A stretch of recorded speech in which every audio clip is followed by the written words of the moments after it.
வணக்கம் நண்பர்களே. நம்ம எல்லாருக்குமே வெரைட்டி ரைஸ் அப்படிங்கிறது ரொம்ப ரொம்ப பிடிக்கும். இந்த வெரைட்டி ரைஸ்லேயே வந்துட்டு ஒரு ஹீரோ அப்படின்னா கண்டிப்பாக நம்ம வெஜிடபிள் பிரியாணி, பிரிஞ்சி அதை நம்ம சொல்லலாம் இல்லையா? பேச்சுலர்ஸ்லாம் பார்த்தீங்கன்னா ஒரு கெட் டுகெதர் எல்லாரும் ஒன்றா கூடுறாங்க அப்படின்னா அவங்க கண்டிப்பாக என்ன சமைக்கலாம்னா இதை செய்வாங்க. அந்த பிரிஞ்சி வந்து கரெக்டாக எப்படி பண்ணுறது அப்படின்னு நிறைய பேருக்கு தெரியாது. இன்னைக்கு அதை தான் நான் பண்ண போகிறேன். நம்ம கிச்சனில் அதான் நம்ம சமைக்க போகிறோம். பண்ணலாம். ஸ்டவ் பற்ற வச்சுட்டு ஒரு 2-2.5 தேக்கரண்டி எண்ணெய் ஊற்றிக்கலாம். அதுக்கப்புறம் நெய் ஒரு 1-1.5 ஸ்பூன் ஊற்றிக்கோங்க. இப்போ எண்ணெய் காஞ்ச உடனே அதில் சோம்பு,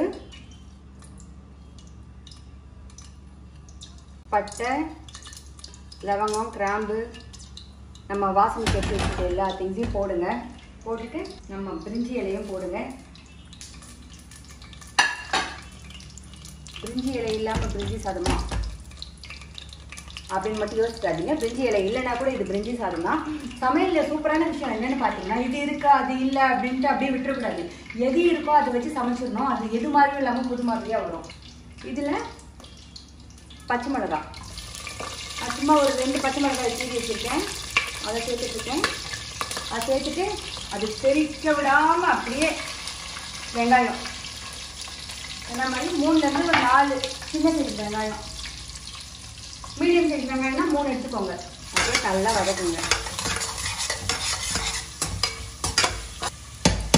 வெங்காயம் போட்ட உடனே அது வதங்க ஆரம்பிச்சு நம்ம உப்பு போட்டுடலாம். பிரிஞ்சி தான் இல்லையா, அதனால கொஞ்சம் போடுங்க உப்பு பார்த்து. இருந்தாலும் அளவு தெரியாதவங்க கொஞ்சம் கொஞ்சமாக போட்டு டேஸ்ட் பார்த்துக்கிட்டே அதுக்கப்புறம் போடுங்க. ஏன்னா நம்ம வந்து இதில் நிறைய வெஜிடபிள்ஸ் சேர்ப்போம், தண்ணி சேர்ப்போம், அரிசிலாம் சேர்ப்போம் இல்லையா, அதனால உப்பு இருக்கலாம். எப்போவுமே வந்து இப்போது நம்ம கடைசியாக தண்ணி சேர்த்துட்டு உப்பு பார்ப்போம் இல்லையா, சாதாரணமாக நம்ம எப்படி உப்பு பார்ப்போம், குழம்புக்கலாம் கரெக்டாக இருக்கான்னு பார்ப்போம்ல. இந்த மாதிரி பிரிஞ்சியோ பிரியாணியோ இந்த மாதிரி ரைஸ் பண்ணும்போது உப்பு கொஞ்சம் ஒரு ஸ்டெப் கூட இருக்கணும். அப்போ தான் நம்ம ரைஸ் போட்டு அது வெந்து வரும்போது பர்ஃபெக்டாக இருக்கும். ஞாபகத்தில் வச்சுக்கோங்க. ஒரு 2 ஸ்பூன் இஞ்சி பூண்டு விழுது. இப்போ இஞ்சி பூண்டு பேஸ்ட் எவ்வளோ நேரம் வதக்கணும்னா, அது போட்ட உடனே உங்களுக்கு இஞ்சி பூண்டு வாசம் வரும். ஒரு பச்சை வாசம் இருக்கும். கொஞ்ச நேரத்தில் அந்த பச்சை வாசம் அப்படியே மாறி அந்த எண்ணெயில் வதங்கி கொஞ்சம் வெந்துருச்சு அப்படின்ற மாதிரி ஒரு ஃபீல் கொடுக்கும். அந்த நேரம் வரைக்கும் வதக்கணும். கலருமே கூட மாறும் பாருங்க உங்களுக்கு. அந்த ஸ்டேஜில் நம்ம எடுத்து வச்சுருக்கேன் அந்த 3 தக்காளியை வெட்டி வச்சுருக்கேன். அந்த 3 தக்காளியை சேர்த்துடலாம்.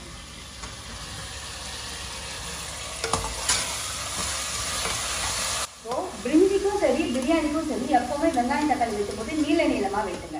அதான் அப்போ வதக்கிட்டு அது சாப்பாட்டில் பார்க்கும்போது நீளமாக தெரியும் நமக்கு. அது எப்பயாவது தக்காளி தட்டுப்படும்ல, கொஞ்சம் நீளமாக தெரியும் போது அது நல்லா இருக்கும். ஸோ இந்த ஸ்டேஜ் தான் ரொம்ப முக்கியமான ஸ்டேஜ். இந்த ஸ்டேஜில் தக்காளியும் வெங்காயமும் நல்லா வதங்குற அளவுக்கு நம்ம வதக்கிக்கணும். கண்ணுக்கே தெரியாத அளவுக்குன்னு சொல்லுவாங்கல்ல, அந்த மாதிரி 2ம் ஒன்றுக்குள்ளே ஒன்று அப்படியே ஒட்டி பிறந்த சகோதரர்கள் மாதிரி சேர்ந்துடணும். அந்த அளவுக்கு வதக்கணும்.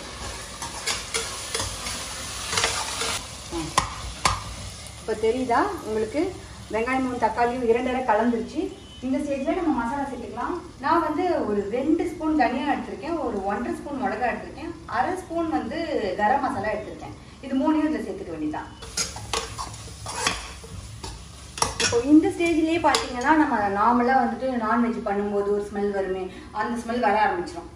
மிளகாத்தூள்லாம் போட்டு எல்லாம் வதங்க ஆரம்பிக்கும் போது அந்த இஞ்சி பூண்டு எல்லாம் சேர்த்து அந்த ஸ்மெல் கொடுக்கும். ஒரு 2-3 நிமிஷம் இதை வதக்குங்க. இப்போ பார்த்தீங்கன்னா உங்களுக்கு தெரியுதா எண்ணெய் எப்படி பிரிஞ்சு வருது. இப்போ இந்த ஸ்டேஜில் நம்ம காய் சேர்ப்போம். இன்றைக்கி நான் என்னென்ன காய் எடுத்துருக்கேன்னு உங்களுக்கே தெரியும். நான் உருளைக்கிழங்கு எடுத்துக்கல. ஏன் எடுத்துக்கல, நான் வந்து சோயா போடுறதுனால உருளைக்கிழங்கு எடுத்துக்கல.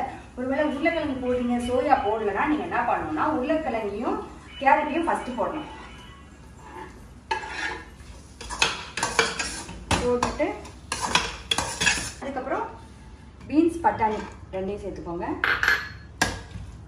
ஒரு வேளை எந்த காயுமே இல்லைன்னா வெறும் கேரட் மட்டும் தான் இருக்குன்னா கேரட் மட்டும் வச்சு பண்ணுங்க, பீன்ஸ் மட்டும் தான் இருக்குன்னா பீன்ஸ் வச்சு பண்ணுங்க, இல்லை பட்டாணி மட்டும் வச்சு பட்டாணி பிரியாணின்னு சொல்லிக்கோங்க.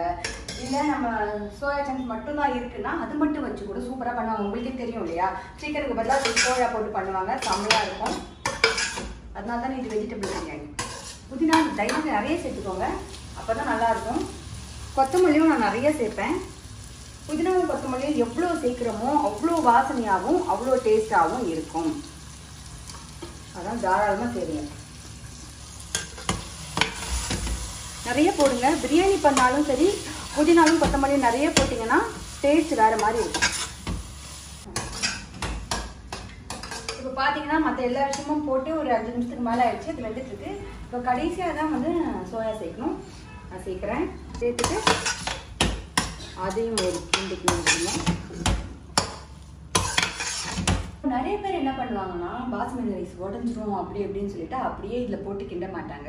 பட் நான் வந்து ஒரு ஷோ பண்ணிட்டு இருக்கும்போது இந்த சித்த மருத்துவர் ஒருத்தர் அவர் சமைப்பார். அவர் என்ன சொன்னார்னா, இதை மொத்தமாக நம்ம வந்து தண்ணி போட்டு கொதிக்க விட்டுட்டு அப்புறம் அரிசி போடுறத விட இது ஒரு வாட்டி வதக்கிட்டு நம்ம தண்ணி போட்டோம்னா அரிசி வந்து பிரிஞ்சு வரும் அப்படின்னு சொன்னார். அன்னிலேருந்து நான் அப்படி தான் பண்ணுவேன். அதனால் நான் எடுத்துட்டு இருக்க அந்த 3 கிளாஸ் அரிசியை இப்போ இதில் சேர்த்துக்கிறேன்.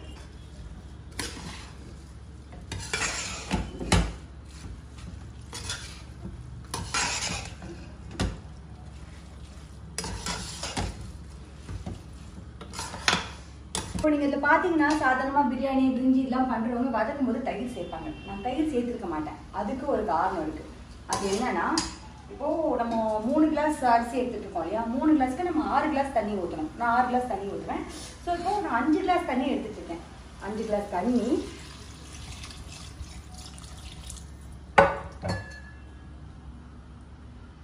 ஒரு கிளாஸ் பால். இது வந்து பிரிஞ்சிக்கு வந்து செம்ம டேஸ்ட் கொடுக்குங்க. காய்ச்சி ஆற வச்ச பால். நான் பச்சை பால் ஊற்றுனது கிடையாது. பச்சை பால் ஊற்றினா என்ன ஆகும்னு எனக்கு தெரியல. ஆனால் நான் எப்போவுமே காய்ச்சி ஆறின பால் தான் எடுத்துகிட்டு இருப்பேன். மொத்தமாக 6 கிளாஸ் அப்படின்ற அளவுக்கு நான் தண்ணி ஊற்றிருக்கேன். இப்போ இப்படி 1 கிளாஸ் பால், 5 கிளாஸ் தண்ணி. எப்படி சொல்கிற மாதிரி தான் எல்லாத்தையும் நம்ம கூட்டி விட்டுட்டு நம்ம வந்து உப்பு பார்க்கணும். இப்போ நான் உப்பு பார்த்ததில்ல, நான் போட்ட உப்பு பத்தலை. அதாவது இன்னும் கொஞ்சம் உப்பு போட்டுக்கிறேன். எனக்கு இவ்வளோ தேவைப்படும் தோணுது. நீங்கள் டேஸ்ட் பார்த்துட்டு உங்களுக்கு எவ்வளோ தேவைப்படும் தோணுதோ அவ்வளோ உப்பு சேருங்க. உப்பு காரம்லாம் பர்ஃபெக்டாக இருக்குது. நம்ம எல்லா காயும் போட்டாச்சு.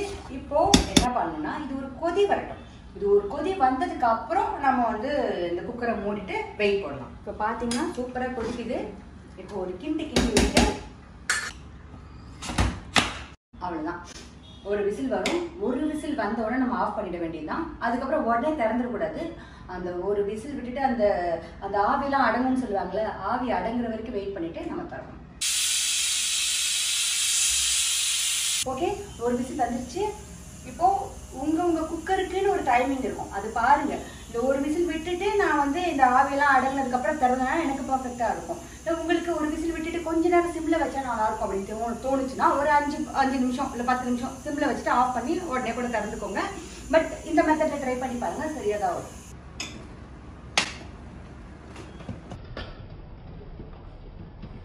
பர்ஃபெக்ட். இப்போ இந்த ஸ்டேஜில் நம்ம என்ன பண்ணணும்னா, நான் வந்து தயிர் போடல, ஸோ அது மாதிரி புளிப்பாக இருந்தால் நல்லா இருக்கும்ன்றதால இந்த ஸ்டேஜில் தான் நான் வந்து எலுமிச்சம்பழம் சேர்ப்பேன். இப்போது லேசாக எலுமிச்சம்பழம், ஒரு அரை எலுமிச்சம்பழம் அதை ஊற்றிட்டு மறுபடியும் ஒரு ஸ்பூன் நெய்யை அப்படி சுற்றி தக்க தக்க தக்க தக்க தக்க தக்க தக்க தக்கன்னு ஊற்றிட்டு இப்போ கிளறி விட்டோன்னு வைங்க. பாருங்க,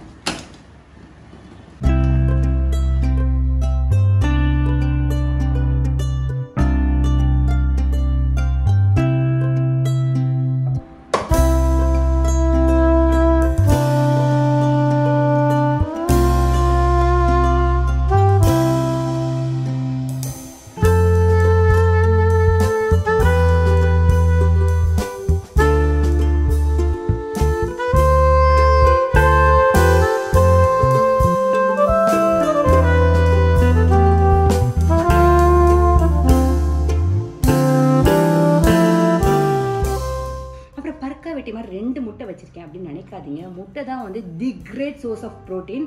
ரொம்ப ஈஸியானதும் கூட.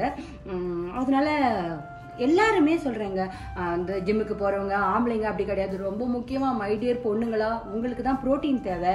அப்போ தான் உங்களுக்கு இடுப்பு வலிக்காது, முட்டி வலிக்காது. அதனால தயவு செய்து மினிமமாக ஒரு நாளைக்கு 2 முட்டையாவது நீங்கள் எடுத்துக்கோங்க. இன்றைக்கி நான் 2 முட்டை எடுத்துக்க போகிறேன். இப்போ இந்த வெங்காயத்தை எடுத்து இப்படி வச்சு இந்த முட்டையை அப்படி பிரித்து அந்த மஞ்சக்கருவோடு அதையும் சேர்த்து வச்சு இது எல்லாத்தையும் ஒரு புரட்டி